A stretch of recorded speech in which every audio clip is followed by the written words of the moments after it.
this is Amy from BlastKing. This is our cylinder shot blasting machine with overhead wheel conveyor system.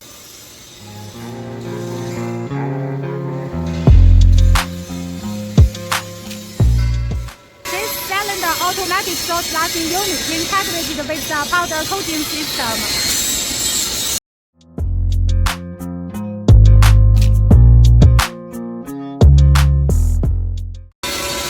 So it will complete the surface pre-treatment in one overhead wheel conveyor system.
This customer not only provides nitrogen cylinders, organ cylinders, and oxygen cylinders. This is a very, very big factory. They have more than one workshop.